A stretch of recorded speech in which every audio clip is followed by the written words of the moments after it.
Hello friends, welcome to my channel united tutorial. तो चलिए शुरू करते हैं आज का हमारा ट्यूटोरियल। हमारा टॉपिक चल रहा था फोर्स एंड प्रेशर। इसमें हमने फोर्स के बारे में देखा और लास्ट ट्यूटोरियल में हमने प्रेशर के बारे में भी देखा। तो चलिए देखते हैं आगे।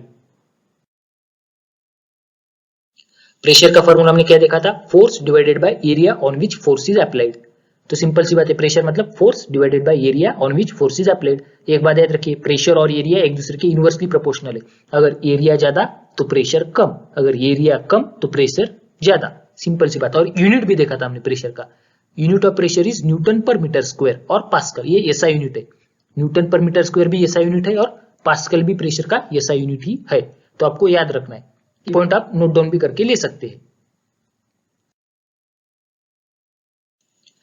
Pressure on solids. तो चलिए देखते हैं प्रेशर ऑन सॉलिड्स। सॉलिड्स के ऊपर pressure. Air pressure is exerted on all the objects kept in air. जो सारे ऑब्जेक्ट्स एयर में रखे हुए होते हैं उनके ऊपर एयर का प्रेशर लगता है। सिंपल सी बात है, एयर प्रेशर लगाती है सारे ऑब्जेक्ट्स पे जो एयर में रखे हुए हैं। अभी हम सब एयर में ही है तो एयर का प्रेशर हमारे ऊपर भी लग रहा है। बस ये बात आपको बताना चाहता हूं मैं, दूसरी और कोई बात नहीं। और अभी एक हमारे पास एक्टिविटी दी गई है बुक में, चलिए देखते। ये देखिए, यहाँ पे हमें 3 प्लैंक दिए, वुडन प्लैंक्स। सेकंड और थर्ड के ऊपर बुक्स रखे हुए, 4-4 बुक्स रखे हुए। पहले वाले पे कोई भी बुक नहीं है, तो पहले वाले पे कोई भी बुक नहीं है, इसका मतलब उसके ऊपर कोई भी वेट नहीं है, इसका मतलब उसके ऊपर कोई भी फोर्स नहीं लग रहा। पहले वाले प्लैंक पे कोई भी फोर्स नहीं लग रहा, और फोर्स नहीं है तो प्रेशर भी नहीं है, सीधी सी बात। अभी सेकंड वाले प्लैंक पे देखिए, सेकंड वाले प्लैंक पे 4 बुक्स रखे हुए, तो चारों का वेट मतलब ही उस प्लैंक के ऊपर लग रहा है जो फोर्स। फोर्स क्या होगा उस प्लैंक पे जो लग रहा है? वो चारों का वेट। और एरिया कौन सा है, कौन सी एरिया पे लग रहा है? ये पूरा जो चारों का एरिया है, इन पूरे एरिया पे फोर्स लग रहा है। तो यहाँ पे एरिया बड़ा है और जो वेट है वो चारों का वेट है, जो फोर्स है वो चारों का वेट है। अभी थर्ड वाला प्लैंक देखिए, यहाँ पे वेट तो चारों का है, जो कि सेकंड वाले में था वही वेट चारों का वेट है, लेकिन एरिया क्या है? छोटा है, सिर्फ एक बुक का एरिया है। सेकंड वाले में 4 बुक का एरिया था, यहाँ पे सिर्फ एक बुक का एरिया। इसका मतलब एरिया कम है तो प्रेशर ज्यादा होगा, क्योंकि एरिया और प्रेशर इनवर्सली प्रोपोर्शनल होते हैं। एरिया कम, प्रेशर ज्यादा। इसीलिए प्रेशर ज्यादा होने के कारण ये जो थर्ड वाला प्लैंक है वो थोड़ा बेंड हुआ है। देखिए आप, ज्यादा बेंड हुआ है। सेकंड वाला जो प्लैंक है वो थोड़ा सा बेंड है, हल्का सा बेंड है एकदम। और पहले वाले के ऊपर तो कोई फोर्स ही नहीं है, इसलिए कोई प्रेशर नहीं। सेकंड वाले के ऊपर फोर्स तो है मगर एरिया बड़ा होने के कारण प्रेशर कम है। थर्ड वाले के ऊपर फोर्स भी है, उतना ही फोर्स है जितना सेकंड वाले के ऊपर है, लेकिन एरिया कम है सेकंड वाले से, तो प्रेशर ज्यादा होगा और इसलिए थर्ड वाला प्लैंक ज्यादा बेंड हुआ है। तो हमें कौन से पॉइंट देखने को मिलते हैं यहाँ पे? चलिए देखते। When a weight is kept on solid, pressure is exerted on it. जब सॉलिड के ऊपर, किसी भी सॉलिड ऑब्जेक्ट के ऊपर अगर फोर्स लगाएगा, मतलब अगर वेट होगा, तो उसके ऊपर प्रेशर एक्सर्ट होगा। When a weight is kept on solid, जब भी हमने देखा अभी वुडन प्लैंक के ऊपर वेट था बुक्स का, तो उसके ऊपर प्रेशर लग रहा था, क्योंकि वो जो वेट है वो फोर्स की तरह काम करता है। वेट मतलब ही वहां पे फोर्स है, और हमें पता है प्रेशर किसके ऊपर डिपेंड होता है? फोर्स और एरिया। एरिया कौन सा? जिसके ऊपर फोर्स लग रहा है। तो सेकंड पॉइंट वही है, the pressure depends on the values of the weight and the contact area between the two. Force पे और एरिया पे, फोर्स मतलब वेट है यहाँ पे हमारा, इसलिए प्रेशर किसके ऊपर डिपेंड कर रहा है? Weight and contact area between the two. और हमें एरिया ऐसा लेना है जिसके ऊपर फोर्स लग रहा है, और वेट जिसके ऊपर लग रहा है, जिस एरिया के ऊपर, वो एरिया कौन सा होता है? Contact area. मतलब दो ऑब्जेक्ट, बुक और प्लैंक के बीच में जो कॉन्टेक्ट एरिया है, बुक जिस एरिया में टच कर रहा है उस प्लैंक को, उतनी एरिया में उसका वेट एक्ट होगा, तो उतनी एरिया में फोर्स लगेगा, इसलिए हमें वही एरिया लेना होगा। तो कॉन्टेक्ट एरिया और वेट, इनके ऊपर क्या होता है? हमारा प्रेशर डिपेंड होता है। तो चलिए अभी आगे बढ़ते हैं। ये क्या देखने को मिल रहा है? हमें एक इमेज मिली है, क्या है ये? सब्जी वाली एक औरत है, कोई तो बुढ़ी औरत है सब्जी वाली। उसके सर पे टोकरी है जिसके ऊपर सर क्या रखा हुआ है? सब्जी रखी हुई है। तो वेजिटेबल वेंडर बोलते हैं उसको। वेजिटेबल वेंडर मतलब जो सब्जी बेचते हैं वो वेजिटेबल वेंडर। वो क्या कर रही है? अपने सर पे एक बास्केट कैरी कर रही है, हम उसे बास्केट बोलेंगे, और उसके अंदर क्या है? सब्जी है। तो देखिए आपको देखने को मिल रहा होगा, इसके जो बास्केट और हेड के बीच में आपको ये देखने को मिल रहा होगा, ये व्हाइट सफेद वाला क्या है? ये, इसे हम चुंबड़ बोलते हैं, मराठी में उसे चुंबड़ बोलते हैं।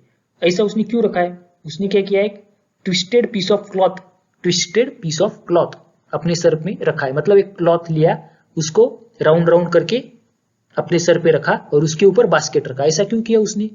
क्योंकि अगर उसने वो क्लॉथ यूज नहीं किया, अगर उसने वो चुंबड़ यूज नहीं किया, तो जो बास्केट का फोर्स होगा वो अपने सर पे लगेगा, तो एरिया जो है सर का अपने वो थोड़ा कम होता है, तो इसलिए प्रेशर ज्यादा होगा, तो फिर तकलीफ होगी। लेकिन अगर वो चुंबड़ या फिर वो क्लॉथ इस्तेमाल करेंगे तो एरिया बढ़ेगा, एरिया बढ़ने के कारण क्या होगा, प्रेशर कम होगा, तो आसान जाएगा। तो ये हमें जानते हैं, इसे हमने कई बार देखा है वेजिटेबल वेंडर्स को, तो इसलिए रखा है क्योंकि प्रेशर कम लगे और ज्यादा चुभता भी नहीं है वो, तो ये हमको पता चल गया। तो देखिए हमारे डेली लाइफ में हमें सीखने को मिल जाता है साइंस। अरे बाप रे, ये क्या आ गया, एक आदमी है खड़ा हुआ है, तो मैंने क्यों दिखाया आपको ये, क्योंकि हमको पता है we can not stand at one place for a long time, हम एक ही जगह पे बहुत ज्यादा टाइम खड़े नहीं रह सकते, क्योंकि हमारे पैरों में दर्द होता है। क्यों होता है भाई? अरे होगा ना, अगर बहुत ज्यादा देर हम खड़े रहेंगे तो हमारे पैरों में दर्द होगा। क्यों होगा? लेकिन क्योंकि हमारा जो एरिया है, हमारे जो फीट का पैरों का जो एरिया है वो कम होता है थोड़ा, और हमारे बॉडी का पूरा वेट उसके ऊपर लगता है, पूरा का पूरा वेट। तो कुछ टाइम के बाद हमारे मसल में स्ट्रेन आ जाता है, मतलब तनाव आ जाता है, फिर हमारे मसल्स में दर्द होता है थोड़ा, तो इसलिए हम ज्यादा देर तक एक जगह पे खड़े नहीं रह पाते। लेकिन हम बहुत ज्यादा टाइम तक, लगभग 6 से 10 घंटे के बीच, मतलब कोई 6 घंटे, कोई 8 घंटे, 6 से 10 घंटे के बीच हम सोते हैं, एक ही जगह पे सोते हैं। तो हम सो क्यों पाते हैं एक जगह पे बहुत ज्यादा टाइम तक? हम 8 से 10 घंटे एक जगह पे खड़े नहीं रह सकते, लेकिन हम 8 से 10 घंटे एक जगह पे सो सकते हैं। क्यों? क्योंकि हमारी जो बॉडी का एरिया है वो पूरा का पूरा एरिया हमारी बॉडी ले रही है। देखिए आप, ये जो पूरा का पूरा एरिया है, पूरा एरिया है हमारा, जिसके ऊपर हमारे बॉडी का वेट एक्ट हो रहा है। मतलब एरिया बढ़ेगा तो प्रेशर कम होगा, तो हमारे मसल्स में स्ट्रेन ज्यादा नहीं आता। लेकिन अगर हम खड़े होते हैं तो खड़े होते हैं तब हमारे पैरों के मसल्स में स्ट्रेन आता है, क्योंकि कम एरिया है और पूरा का पूरा फोर्स हमारे बॉडी का उसके ऊपर ही लग रहा है, तो प्रेशर ज्यादा लग रहा है, तो हमारे जो पैरों के मसल्स होते हैं उसमें दर्द होता है, इसलिए हम एक जगह पे खड़ा नहीं होने पाते, हो नहीं पाते। लेकिन अगर हम सोए हुए हैं तो एरिया ज्यादा होता है हमारे बॉडी का, जो कि हमारे जमीन के ऊपर हम लेटे हुए होते हैं, तब एरिया ज्यादा होने के कारण प्रेशर कम होता है, तो हमें आसानी जाती है। अभी और एक एग्जांपल है, for skiing on ice why are long flat ski used. Skiing मतलब आपको पता होगा, वो बर्फ के ऊपर स्काइंग करते हैं, आपको इमेज दिखाऊंगा तो पता चल जाएगा। इसे बोलते हैं स्काइंग, बर्फ के ऊपर, पता होगा आपको। तो देखिए उसके पैरों के नीचे जो स्काई यूज किया है उसने, वो बहुत फ्लैट है, फ्लैट मतलब बहुत रुंद है, उसका जो एरिया है वो बहुत बड़ा है। क्यों भाई?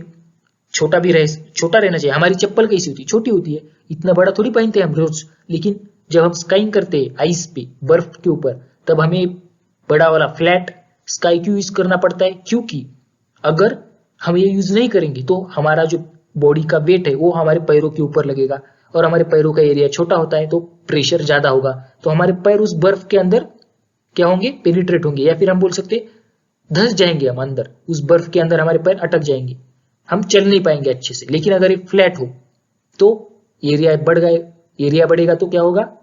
प्रेशर कम लगेगा, प्रेशर कम लगेगा तो आसानी से मूव हो सकते हैं हम बर्फ के ऊपर। इसलिए स्काइंग करते समय जो फ्लैट होते हैं स्काई, वो अच्छे से स्काइंग कर पाते हैं। तो आपको पता चल गया होगा। तो सिंपल सी बात है, हमें सिर्फ याद क्या रखना है कि एरिया कम तो प्रेशर ज्यादा, एरिया ज्यादा तो प्रेशर कम। सीधी सी बात। चलिए आगे बढ़ते हैं। अभी ये क्या है? एक एक्सपेरिमेंट है, हमारी बुक में दिया गया है। हमें क्या बोला गया है take a plastic bottle, take a 10 centimetre long pipe of a glass tube on which a rubber balloon can be fitted. तो देखिए आप, नीचे आपको दिख रहा होगा एक बोतल के अंदर पाइप लगा हुआ है, ये पाइप, और उसके ऊपर एक बलून लगा हुआ है। Warm up one end of the glass tube and gently push in the bottle at about 5 centimeter from the bottom। तो क्या बोला है? वो जो ग्लास की ट्यूब है जिसके ऊपर बलून लगा हुआ है उसको गर्म करना है, और बॉटल के नीचे से 5 सेंटीमीटर तक उस बॉटल में लगाना है हमको। मतलब अगर हम गर्म करेंगे तो प्लास्टिक की बॉटल तो गर्म होने के कारण वो क्या होगा? पिघल जाएगा और पाइप उसके अंदर घुस जाएगा। तो हमें नीचे से 5 सेंटीमीटर हाइट पे वो लगाना है। To avoid water leakage apply molten wax on the side of the glass tube. तो हमें क्या करना है, अगर लीकेज भी हो सकता है भाई, थोड़ा एकदम फिट तो नहीं बैठेगा, तो हमें जो मोम होता है हमारा, मोम मतलब मेनबत्ती का जो मेन होता है उसे क्या बोलते हैं, वैक्स। तो उसको मोल्ट करके मतलब गर्म करके पिघला के उसको साइड में लगा देने का। जब वो फिर से ठंडा हो जाएगा तो वो सॉलिड बन जाएगा, तो वाटर लीकेज नहीं होगा। Now fill water slowly in the bottle and see how the balloon inflates. अभी क्या करना है, अगर इस सारी प्रक्रिया हमने कर ली तो बॉटल में धीरे धीरे पानी भरना है, और जैसे जैसे पानी आप भरेंगे वैसे वैसे हमें दिखेगा कि बलून फूल रहा है, मतलब बलून इन्फ्लेट हो रहा है। What is observed, the pressure of water acts on the side of the bottle as well. तो हमें क्या देखने को मिल रहा है, जैसे जैसे हम पानी भर रहे हैं उसके अंदर बलून की साइज बढ़ रही है, बलून फूल रहा है। क्यों ऐसा क्यों हो रहा है, क्योंकि वाटर का प्रेशर लग रहा है किसके ऊपर, बलून के ऊपर। अभी बलून के ऊपर वाटर का प्रेशर कैसे लगेगा, क्योंकि हमने जो पाइप लगाया है नीचे, उस पाइप से पानी अंदर जाएगा और प्रेशर से जाएगा। क्योंकि देखिए आप ऊपर हाइट से पानी आ रहा है तो प्रेशर बढ़ेगा, और प्रेशर से पानी उसके अंदर जाएगा तो बलून क्या होगा, सीधी सी बात है, बलून क्या होगा, फूल जाएगा। तो एक एक्सपेरिमेंट है जो हमारे बुक में दिया गया है। और ऐसा क्यों होता है, क्योंकि the area of cross section of the tube remains the same. अभी देखिए आप, ट्यूब का जो एरिया होता है क्रॉस सेक्शन, वो तो वही का वही रहने वाला, ये जो एरिया है क्रॉस सेक्शन वो वही का वही रहने वाला है, सेम रहने वाला है। As the level of water bottle rises the mass of the water increases resulting in increase in the weight. लेकिन जैसे जैसे हम पानी बढ़ाएंगे उस बॉटल के अंदर, पानी का मास बढ़ता जाएगा। पानी अगर मैं ज्यादा ज्यादा डालूंगा तो मास पानी का बढ़ता बढ़ता जाएगा बॉटल के अंदर, और resulting in increase in weight, तो पानी का वेट भी बढ़ेगा। मास अलग और वेट अलग होता है, आपको पता होगा। mg, वेट मतलब mg होता है, मास मतलब सिर्फ m होता है, तो ये आपको पता है, सीधी सी बात। Water mass of the water increases resulting in increase in weight. तो जैसे जैसे पानी बढ़ाऊंगा मैं बॉटल के अंदर, उसका मास बढ़ेगा और उसके कारण उसका वेट भी बढ़ेगा। As the applied force increases the pressure increases. और हमें पता है वेट मतलब ही यहाँ पे फोर्स है। हमने देखा था वुडन प्लैंक पे जो बुक रखे हुए थे उनका वेट वहां पे फोर्स की तरह काम कर रहा था, तो यहाँ पे जो पानी है उसका जो वेट है वो फोर्स होगा। तो फोर्स बढ़ रहा है धीरे धीरे, therefore the balloon increases in size. Force बढ़ रहा है उसके कारण प्रेशर भी बढ़ेगा। एरिया तो कांस्टेंट है, और प्रेशर का फार्मूला क्या है, फोर्स अपॉन एरिया। एरिया तो कांस्टेंट है वही का वही, फोर्स बढ़ रहा है, फोर्स बढ़ने के कारण प्रेशर भी बढ़ेगा, क्योंकि प्रेशर और फोर्स डायरेक्टली प्रोपोर्शनल होते हैं, एंड प्रेशर और एरिया इनवर्सली। प्रेशर और फोर्स डायरेक्टली प्रोपोर्शनल होने के कारण फोर्स बढ़ाऊंगा तो प्रेशर भी बढ़ेगा। तो पानी जैसे जैसे डालूंगा उसका मास बढ़ेगा, मास बढ़ने के कारण उसका वेट भी बढ़ेगा। वेट मतलब फोर्स होता है, फोर्स भी बढ़ रहा है। एरिया तो वही है, जो नीचे हमने ट्यूब लगाई हुई है उसका क्रॉस सेक्शनल एरिया तो वही का वही है, लेकिन फोर्स तो बढ़ रहा है तो प्रेशर बढ़ेगा, और इसी की वजह से जो बलून है वो क्या होगा, उसकी साइज इंक्रीज होगी। तो सीधा सा एक्सपेरिमेंट हमारी बुक में दिया हुआ था। तो चलिए और एक एक्सपेरिमेंट देखते हैं।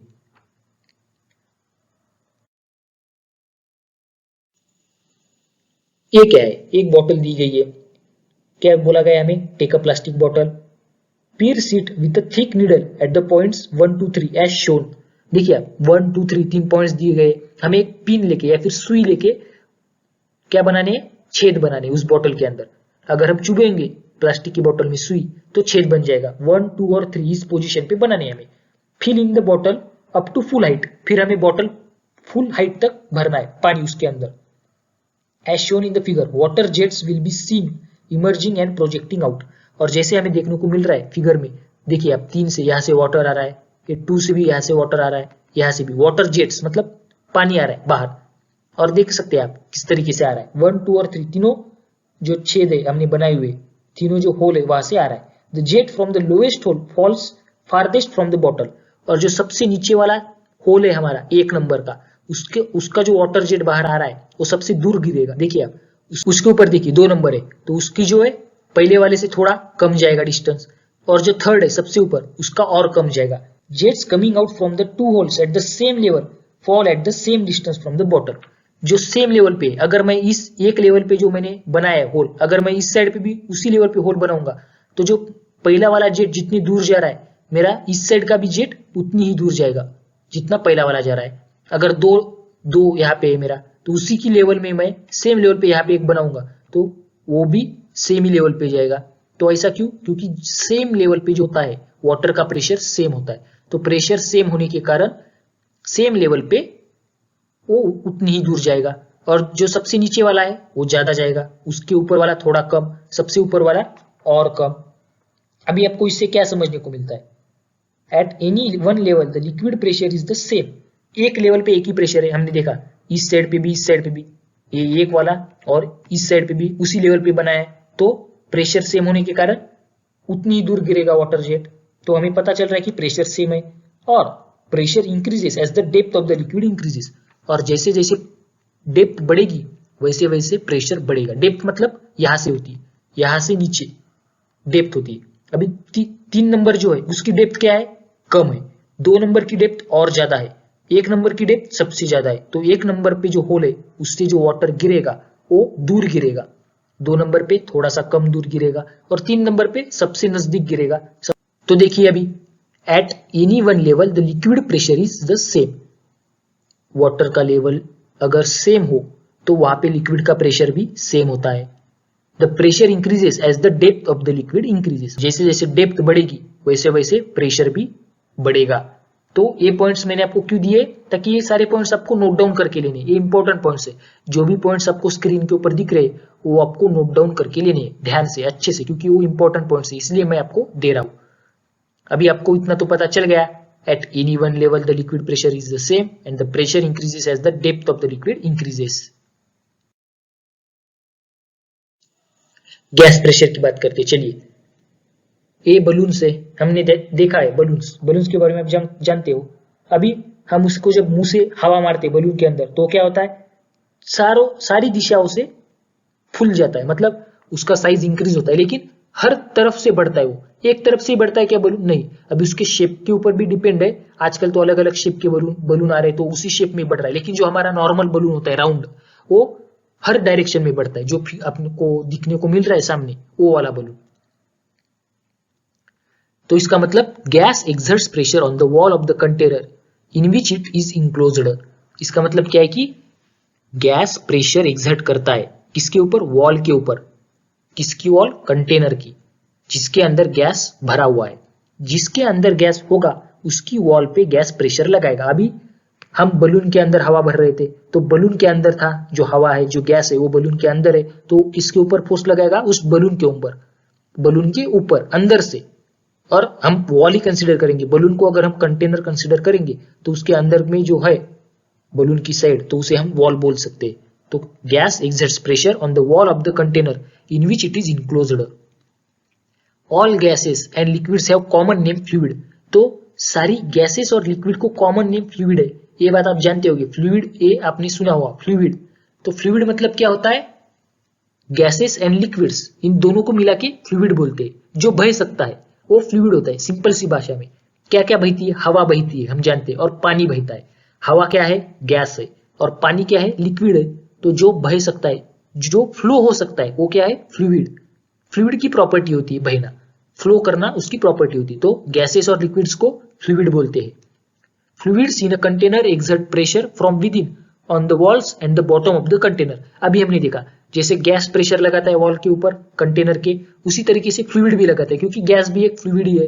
तो फ्लूइड की प्रॉपर्टी होती है, fluids in a container exert pressure from with in, अंदर से प्रेशर लगाता है वॉल के ऊपर, and the bottom of the container, और बॉटम के ऊपर भी। बॉटम मतलब क्या?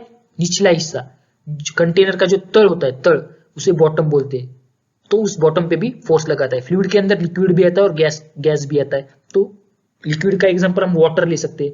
अगर हम किसी बॉटल में वाटर रखेंगे तो इसका मतलब क्या है? वो जो वाटर है उस बॉटल के अंदर से फोर्स लगा रहा है, चारों दिशाओं में, हर तरफ से लगा रहा है, वॉल पे लगा रहा है और बॉटम पे भी लगा रहा है। A fluid enclosed in a container exerts its pressure equally in all direction at a point within the fluid. अभी मैंने वही बोला कि जो फ्लूइड होता है कंटेनर डायरेक्शन में इक्वल प्रेशर अप्लाई करता है। एक किसी भी पॉइंट पे अगर हम कोई लिक्विड, अगर हम ग्लास लेंगे पानी का भरा हुआ और उस ग्लास के अंदर कोई भी पॉइंट कंसीडर करेंगे, तो वहां पे वो पानी जो है हर डायरेक्शन में इक्वल फोर्स अप्लाई कर रहा है। तो ये क्या हुआ? प्रेशर के बारे में। अभी हमने गैस प्रेशर बोला, लेकिन हमने फ्लूइड के बारे में भी देख लिया। फ्लूइड मतलब क्या होता है? गैसेस और लिक्विड्स को कॉमनली फ्लूइड बोला जाता है। तो ये सारे के सारे पॉइंट्स आपको क्या करने? नोट डाउन करके लेने। क्यों नोट डाउन करके लेने? क्योंकि आपकी प्रैक्टिस हो जाएगी इसलिए। और मैं ऐसी आशा करता हूं कि ये जो फॉर्मेट है हमारा, ये आपको अच्छा लगा होगा।